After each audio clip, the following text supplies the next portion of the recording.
dan dia biasanya dengan motif ideologi, bisa politik, bisa ideologi. Jadi radikal itu bermacam-macam, tetapi dalam konteks diskusi ini kita batasi itu. Kita batasi radikalisme yang menggunakan kekerasan untuk mencapai tujuan dengan motif politik dan agama, politik dan ideologi. Jadi kita sesuaikan dengan Undang-Undang Nomor 5 Tahun 2018. Kita tidak bahas radikal yang lain. Nah, sejak tahun 2000 hingga 2021 tercatat ada 522 aksi teror di Indonesia. 522. Terbanyak di era SBY ada 192 aksi teror. Dan itu macam-macam. Bentuknya macam-macam, ada pengeboman, ada bunuh diri dan lain-lain. Selama kurun waktu itu juga ada perpindahan arus besar yang dulu dikuasai oleh kelompok yang berafiliasi dengan Al-Qaeda, yaitu JI Al-Jamaah Islamiyah. Pasca penangkapan Abu Bakar Basir mereda, lalu muncul kelompok yang berafiliasi dengan ISIS, JAD, JAT, MIT dan lain-lain, lebih kejam. Nah, dalam 2-3 tahun terakhir terjadi perubahan strategi. Ini perlu saya ceritakan karena ada kaitannya dengan pertanyaan tadi terkait birokrasi.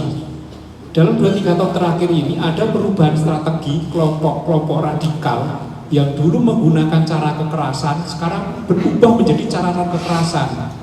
Karena cara kekerasan ini merugikan mereka. Begitu ada aksi teror ditangkap-tangkapin, mereka dihujat oleh masyarakat, dikutuk, itu merugikan mereka. Mereka akan kehilangan eksistensi di masyarakat. Nah, dalam 2 tahun terakhir ini mereka mengubah caranya menjadi cara kekerasan. Mereka menggunakan cara-cara yang halus, bahkan dengan kedok seperti kegiatan keagamaan biasa, menggalang dana. Makanya kemarin banyak ditangkap-tangkapin itu aksi penggalangan dana, kota amal dan lain-lain. Bahkan ketika pemimpinnya ditangkap, masyarakat akan belain. Ini kan tokoh, ini kan kegiatan keagamaan biasa. Itu strategi mereka. Strategi mereka untuk survive, bertahan hidup dan tidak dijerat hukum. Selama mereka tidak melakukan aksi teror, mereka tidak terjerat Undang-Undang Nomor 5 Tahun 2018. Selama mereka tidak berbentuk ormas, mereka tidak terjerat Undang-Undang Ormas. Akhirnya yang terjadi adalah seperti kelompok Khilafatul Muslimin, dijeratnya dengan jeratan pidana. Ini karena kita lemah, karena kita tidak punya undang-undang pelindungan ideologi. Nah, kelompok-kelompok ini itu juga bisa masuk kemana-mana. Tercatat sudah banyak ada catatan di kami, terutama pasca bom Surabaya, itu ASN yang terlibat dalam kasus teror. ASN. Kemudian ada juga oknum dari Polri, bahkan saya bergabung ke Suriah, ada juga oknum Polri. BUMN apalagi banyak. Misalnya PLN juga ada. Jadi radikalisme itu tidak ada batasan profesi, tidak ada batasan pendidikan, tidak ada batasan ekonomi. Ada yang komersi ekonomi mapan sekali. Levelnya sudah eselon 2 mungkin dari BUMN bergabung ke Suriah. Ada yang pendidikannya S1 dari pendidikan kedinasan, S2 dari Australia bergabung juga. Jadi itu tidak mengenal strata ekonomi, profesi atau pendidikan. Bahkan ISIS yang identik dengan agama, misalnya dia menggunakan simbol-simbol Muslim, itu juga berhasil merekrut non-Muslim. Saya juga menemui wawancara langsung dengan anak beragama Katolik, dia dari Palembang dan dia bergabung dengan kelompok ISIS. Jadi sebenarnya ini lintas agama, lintas profesi, tidak ada bahasa-bahasa seperti itu. Nah, siapa yang bisa didoktrin? Ya ketika orang memang ada background penyerta atau background yang mengawali mereka bisa kedoktrin itu banyak. Ada yang sakit hati karena keluarganya terbunuh di kasus Poso oleh kelompok Kristen, lalu dia bergabung dengan kelompok teroris Islam. Ada juga yang sakit hati dengan gurunya, lalu dia karena gurunya Kristen, lalu dia melakukan aksi teror di gereja. Ada juga seperti itu. Ada juga yang karena orang tuanya broken home, jauh, lalu dia pergi ke tempat ibadah, dia ketemu dengan ustadz, dikader, lalu dia menjadi pelaku bom Joy Warrior misalnya, itu dari Permana itu. Jadi macam-macam kondisinya. Ketika dia ada kegelisahan, ada kebutuhan, terutama remaja, ada kebutuhan eksistensi, lalu ada yang ngisi. Apalagi sekarang ada fasilitas yang internet yang itu sangat mudah sekali menjadi sarana radikalisasi. Jadi orang dalam waktu 1-2 hari bisa menjadi radikal, itu orang bisa menguasai itu kapan saja. Internet ini membantah teorinya Fatali Mughadam yang mengatakan adanya staircase to terrorism, ada 6 langkah menjadi teroris. Ketika ada internet, orang nggak perlu 6 langkah lagi. Media sosial menjadi shortcut to terrorism, jalur cepat menjadi teroris. Dari 13 kasus lone wolf di Indonesia, 7 pelakunya itu terpapar karena di internet, teori internet. Terakhir adalah perempuan ZA yang masuk Mabes Polri, itu karena intens sekali melakukan atau mencari konten-konten tentang radikalisme di internet, akhirnya dia menjadi pelaku bom, pelaku penyerangan Mabes Polri, walaupun dengan sangat konyol ya. Memang pelaku lone wolf itu konyol, dia serampangan karena nggak terlatih, dia hanya tutorial dari internet yang melakukan serangan. Ini bisa terjadi pada siapa saja. Kita juga sangat mudah sekali terpapar, apalagi kalau ideologi kita tidak kuat. Tapi kan kita tidak bisa menyalahkan ideologi yang datang. Ini kan era terbuka, era globalisasi. Kita nggak mungkin membatasi seperti itu. Satu di take down muncul 1000 itu. Nah, terkait birokrasi tadi, yang paling penting sekarang adalah bagaimana kita menguatkan ideologi kita. Kalau ideologi kita kuat, mau ada ideologi apapun kita nggak mungkin terpengaruh gitu. Baik kanan mau kiri ataupun mau atas atau bawah, selama Pancasila kita kuat, kita nggak akan terpengaruh seperti itu. Nah, ini yang harusnya menjadi introspeksi kita. Kenapa sekarang banyak orang, fakta ya nih ya, banyak orang tertarik dengan ideologi lain. Kenapa dia mudah berpaling dari Pancasila? Jangan-jangan doktrinasi Pancasila tidak berhasil, atau jangan-jangan Pancasila nggak menarik bagi sebagian orang. Kalau masalahnya ini, berarti kan kita harus menguatkan lagi Pancasila kan? Ada BPIP, ada mulai doktrinasi, mulai ada pendidikan Pancasila mau diajarkan lagi mulai tahun ini ya. Diajarkan lagi doktrinasi, tapi dengan cara-cara kekinian. Bukan melakukan doktrinasi Pancasila kepada anak milenial, tetapi dengan cara-cara kolonial. Kalau zaman dulu misalnya dengan penataran P4, anak sekarang nggak bakal mau penataran P4 loh. Dulu ada lomba membuat karya tulis dengan hadiah piala. Anak sekarang nggak bakal mau itu loh. Kalau lombanya membuat konten, hadiahnya iPhone misalnya, mungkin tertarik kan. Nah, saya melihat bahwa negara kalah secara taktik dengan ideologi-ideologi selain Pancasila.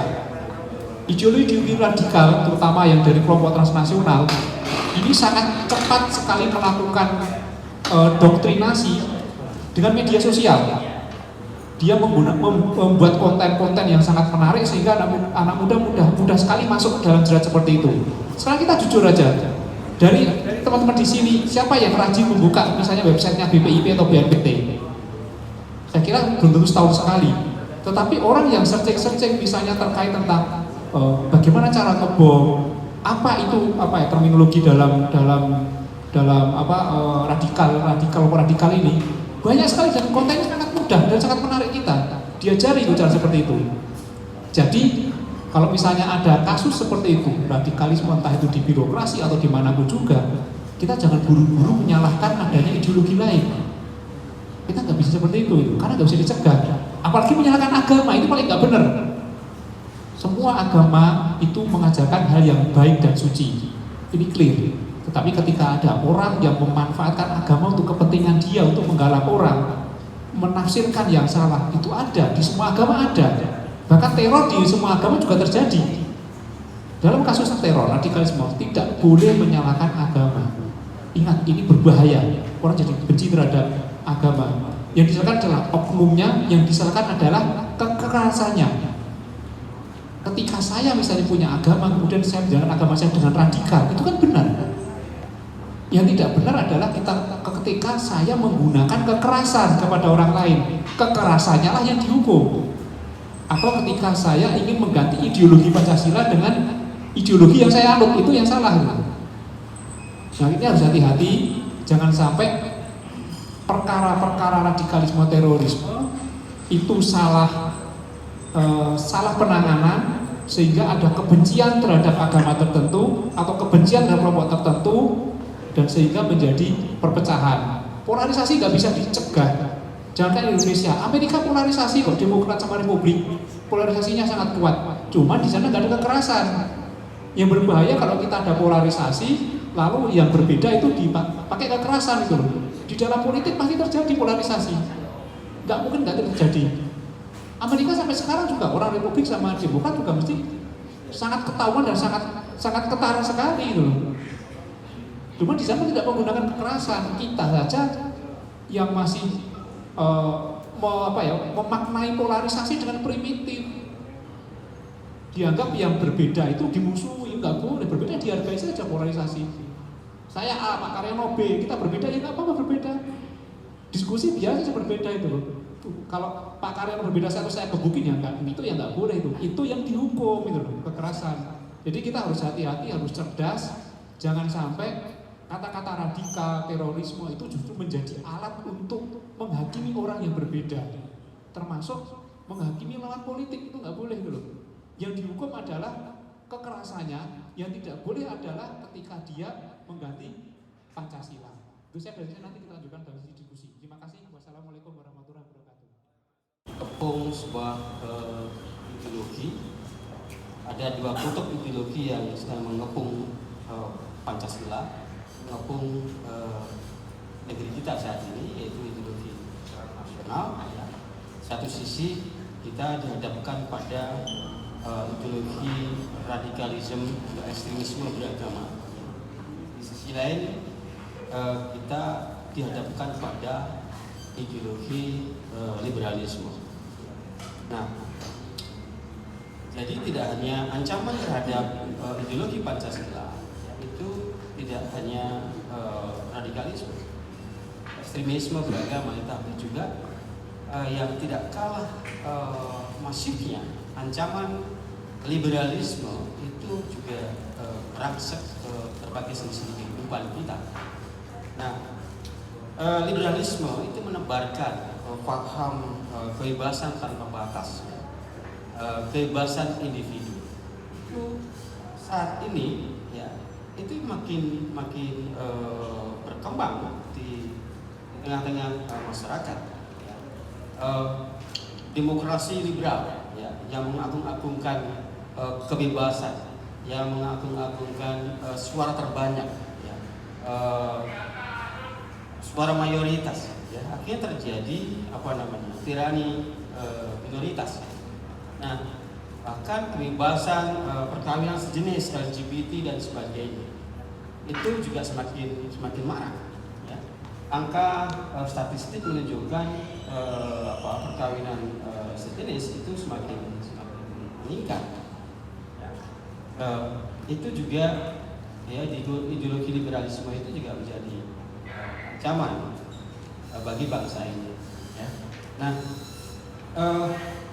di sisi lain kita dihadapkan pada ideologi radikalisme, ya, ekstremisme beragama. Nah, radikalisme dalam beragama yang berkembang secara global, ya, terutama memang paling banyak di Timur Tengah hingga termasuk di Indonesia, ya, itu berangkat dari sebuah pandangan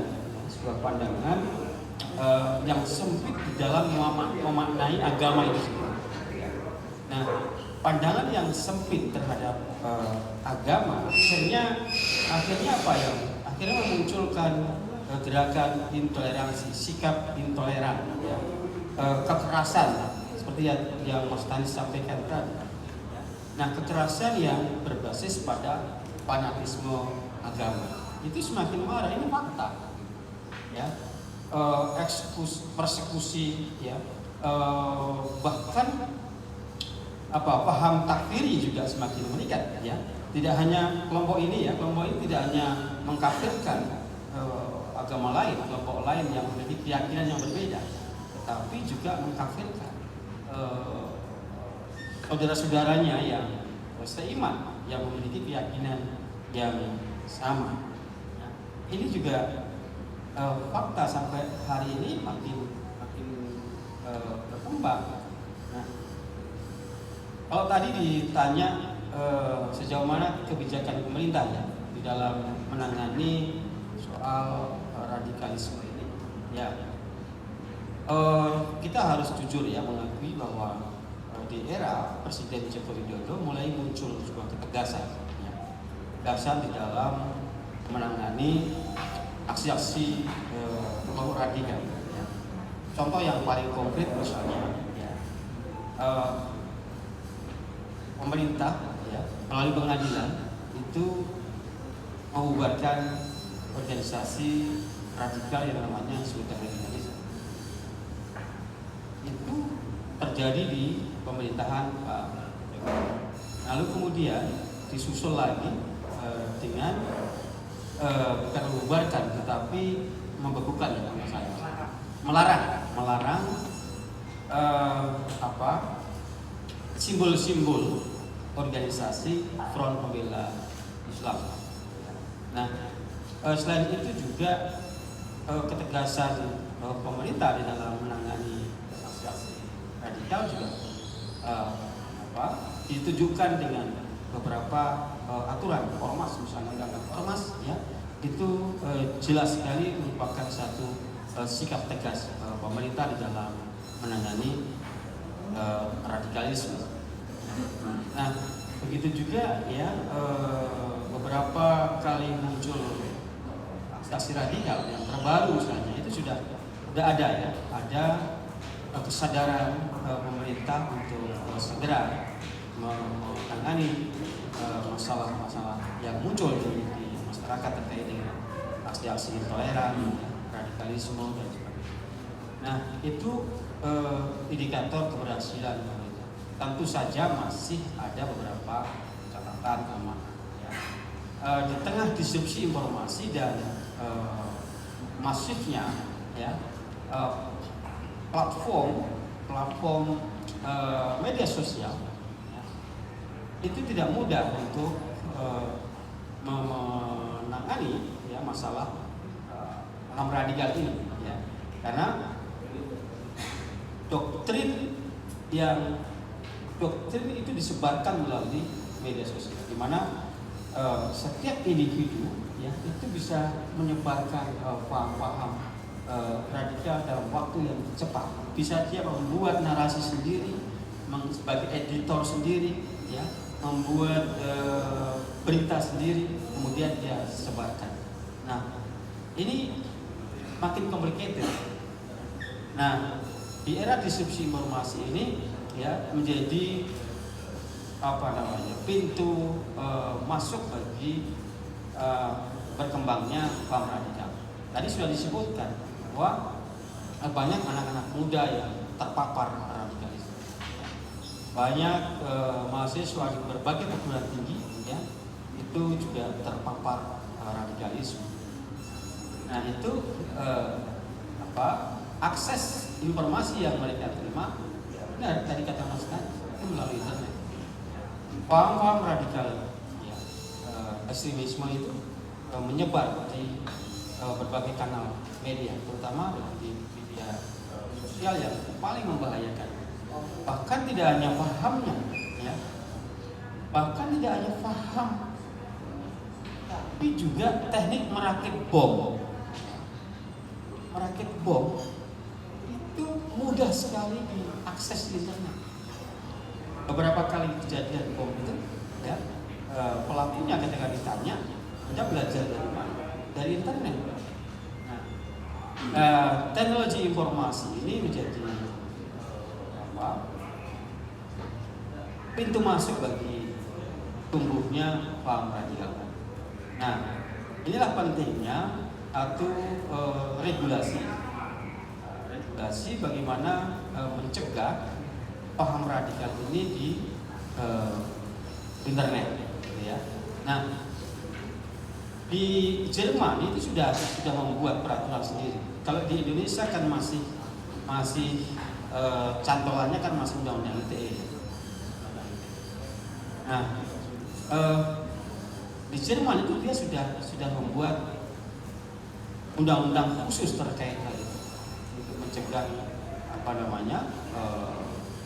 paham radikal, ya, hate speech, ujaran kebencian yang bertebaran di media sosial itu sudah diatur. Begitu juga Singapura itu juga membuat undang-undang khusus tentang hal itu. Nah, artinya mereka menganggap hal ini menjadi sangat penting dan menjadi potensi ancaman yang sangat membahayakan bagi integrasi bangsa. Ya. Nah, jadi yang perlu diwaspadai juga adalah sebenarnya kalau teman-teman baca bagaimana konstelasi politik global ya, perang-perang yang terjadi di kawasan Timur Tengah, Afrika dan beberapa wilayah itu salah satunya juga menggunakan apa yang disebut proxy, strategi proxy war. Nah, saya meyakini bahwa dua kutub ideologi atau yang sering kita sebut sebagai ideologi transnasional itu bagian dari strategi proxy war. Nah, karena teori strategi proxy war itu teori perang yang sangat efisien, ya, yang efisien untuk mengendalikan suatu negara, ya. Nah, tanpa harus melakukan invasi militer, ya, yang itu biayanya sangat-sangat besar. Nah, cara yang paling efektif untuk melemahkan satu negara itu menggunakan proxy war tadi, ya. Nah, caranya bagaimana? Ya tadi ditebarkan, ya, masyarakat diadu domba, sehingga kita berantem sendiri, ya. Kita berantem antar kelompok, ya, kelompok agama yang satu dengan agama yang lain, suku yang satu dengan suku yang lain. Itu memang cara yang paling efektif. Dulu pernah dipraktekkan oleh pemerintah kolonial Belanda pada saat itu, ya, begitu Edinburgh itu, ya, tadi mengadu domba. Itu kan masih kuno, masih tradisional, masih konvensional. Sekarang makin canggih, makin modern, ya. Dikodifikasi, ya, menjadi sebuah strategi. Nah, politik identitas, ya, yang bersumber dari paham ekstremisme beragama itu juga mengancam bagi demokrasi kita, dan tidak hanya itu, ya, tidak hanya mengancam demokrasi tapi juga mengancam identitas bangsa. Nah, polarisasi yang terjadi di masyarakat, ya, itu semakin masif ketika ada kontestasi politik. Nah, misalnya pilkada DKI Jakarta, ya, itu terjadi polarisasi yang sangat masif. Jadi saya sepakat dengan Mas Tanis, namanya polarisasi dalam pergulatan politik itu sebuah keniscayaan, tidak bisa dihindari.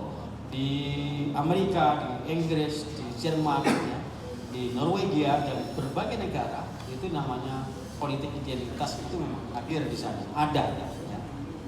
Polarisasi politik itu tidak bisa dihindari, ya. Ada di sana. Bedanya adalah, ya, mereka bisa memaknai perbedaan, ya, bisa menghargai perbedaan yang dapat. Nah, di sini beda, perbedaan pilihan politik, perbedaan preferensi pilihan itu justru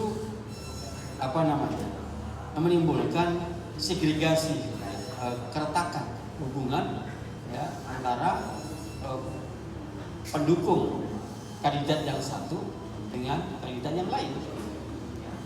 Nah, ini terjadi terus-menerus. Nah, dalam pilkada DKI Jakarta itu luar biasa, itu menjadi sorotan dunia. Bahkan menjadi salah satu penyebab, ya, indeks demokrasi Indonesia itu menurun, ya, karena terjadinya politik identitas yang terus menguat. Nah, lalu kemudian pemilu 2014 juga sangat masif, politik identitas yang menimbulkan polarisasi di tengah masyarakat. Kemudian dilanjutkan juga masih terjadi juga pada pemilu 2019 yang lalu. Itu fakta. Fakta. Nah, agama dijadikan jubah untuk kepentingan politik. Nah, itu terjadi. Lalu bagaimana kira-kira pada pemilu 2024 yang akan datang? Indikatornya, ya, tanda-tandanya, gejalanya itu masih akan terjadi. Politik identitas masih akan mewarnai kontestasi pemilu 2024. Nah, ya kalau kita lihat sekarang, ya itu coba mulai bergerak ya, kelompok-kelompok yang mengatasnamakan agama, yang preferensi pilihannya ya, itu sudah mengarah pada satu kesamaan latar belakang agama, ya, satu kesamaan latar belakang identitas. Nah, narasi-narasi intoleran ya menjelang pemilu 2024 itu juga mencuat. Nah, saya khawatir apakah ini ada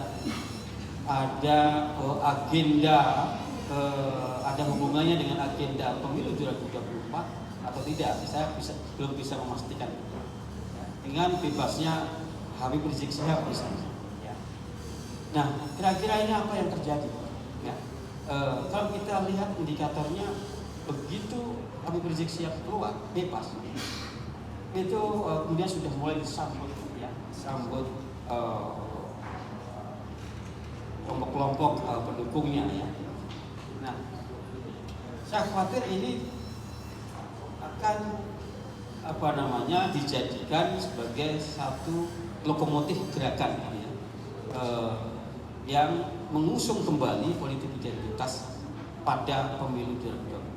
Saya kira ini juga yang perlu kita waspadai, jangan sampai kemudian ya pemilu 2024 itu seperti pada pemilu 2019 yang lalu, ya, menimbulkan gesekan yang sangat keras. Saya kira itu. Ada berita terbaru juga terkait masalah ini, yaitu tentang Kiai Haji Abu Bakar Basir, yang mana yang sampai hari ini telah mengakui adanya Pancasila. Jadi tentu saja ini sudah diakui, semakin banyaknya yang orang-orang nanti yang menolak radikalisme. Karena sesuai dengan Pancasila, di pesantren-pesantren juga tingkatkan. Kalau beberapa berita seperti ditingkatkan, kita flashback belakang bahwa P4 harus digalakkan, pedoman penghayatan pengamalan Pancasila. Ini wajib digalakkan lagi, karena menopang daripada apa yang disampaikan tadi Antum Re bilang banyak penoblang-noblang Anies yang radikal. Itu saya katakan, saya berteman dengan beliau hampir 20 tahun. Kita sama-sama ngaji di Sunda Kelapa. Ya, kalau masih ingat konferensi daripada Capres 2004 Golkar, itu sudah salah satu timnya saya. Jadi saya mengenal beliau. Kalau masa pendompleng itu wajar, mengakui supaya eksis di lingkaran yang kuat. Pak Jokowi juga di lingkaran seperti itu, karena mungkin pendompleng eksis. Di mana radikal itu kan akan mendompleng yang eksis. Di mana ada semut, ada gula, pasti dia akan datang.